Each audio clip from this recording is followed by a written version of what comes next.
കഴിഞ്ഞ ദിവസം സോഷ്യൽ മീഡിയയിൽ ഒരു വീഡിയോ കണ്ടു. അത് പ്രേക്ഷകർ ഒന്ന് കാണണം. ആദ്യം ആ വീഡിയോ ഒന്ന് കാണാം. മലങ്കര സഭ ഒരുപാട് വേദന അനുഭവിക്കേണ്ടി വന്നിട്ട് കഴിഞ്ഞ 5 വർഷക്കാലം പലയിടങ്ങളിൽ പല സമയങ്ങളിൽ ഒരുപാട് വേദന അനുഭവിക്കേണ്ടി വന്നിട്ടുണ്ട്.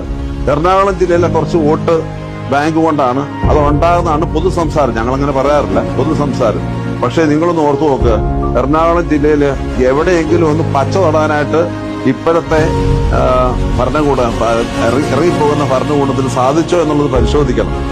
എന്നാൽ കോട്ടയം മുതൽ തെക്കോട്ടുള്ള സ്ഥലങ്ങളിലേക്ക് പോയി കഴിഞ്ഞാൽ അവിടെ അത്യാവശ്യം വേണ്ടവർക്കൊക്കെ ജനം കൃത്യമായി നൽകിയിട്ടുണ്ട്. സഭാംഗങ്ങൾ മാത്രമല്ല, മറ്റുള്ളവർ കൃത്യമായി അതിനോട് പ്രതികരിച്ചതായിട്ട് കാണുന്നു. ചിലടത്ത് തോൽപ്പിക്കുന്നിടത്ത് തോൽപ്പിച്ചിട്ടുണ്ട്. അത് UDF ആയാലും LDF ആയാലും. നാണമില്ലേ മെത്രാനെ ഇങ്ങനെയൊക്കെ പറയാൻ? അല്ലേലും പണ്ടേ ഈ മെത്രാൻ ഒരു കോൺഗ്രസ്സുകാരനാണ്. ആ കുപ്പായത്തിനുള്ളിൽ കോൺഗ്രസ് മനസ്സാണ്. ഇപ്പോൾ അത് മറനീക്കി പുറത്തു വന്നുവെന്ന് മാത്രം. മെത്രാനെ, അങ്ങ് മെത്രാന്റെ പണി ചെയ്താൽ പോരെ?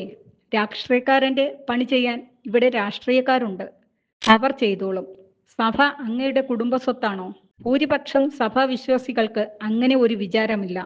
പിന്നെ അങ്ങ് കഴിഞ്ഞ ദിവസം പറയുന്നത് കേട്ടു, KC വേണുഗോപാൽ മുഖ്യമന്ത്രി ആകരുതെന്ന്. KC ആകണ്ട, അങ്ങായിക്കോളൂ. ഒരു ചുവന്ന കുപ്പായം പുറത്തു കിടപ്പുണ്ടെന്ന് കരുതി കൂടുതൽ കിടന്ന് മെഴുക്കരുത്, കുന്തളിക്കരുത്. അത് ദോഷം ചെയ്യും. അടുത്ത നിയുക്തനാകാനുള്ള പണിക്കാണ് 1 മുഴം മുന്നേ എറിയുന്നതെങ്കിൽ എഴുതി വച്ചോ, നിയുക്തനാകില്ല. ഇത് ദൈവത്തിന്റെ സഭയാണ്. അത് നയിക്കാൻ ദൈവം ഒരാളെ നിശ്ചയിക്കും. ആരൊക്കെ കുന്തളിപ്പ് നടത്തിയാലും എത്ര PR വർക്ക് നടത്തിയാലും രക്ഷയില്ല. ഇപ്പോഴും നല്ല 1-ാം തരം പണിക്കാരനാണെന്ന ആരോപണങ്ങൾ അന്തരീക്ഷത്തിൽ കിടപ്പുണ്ട്.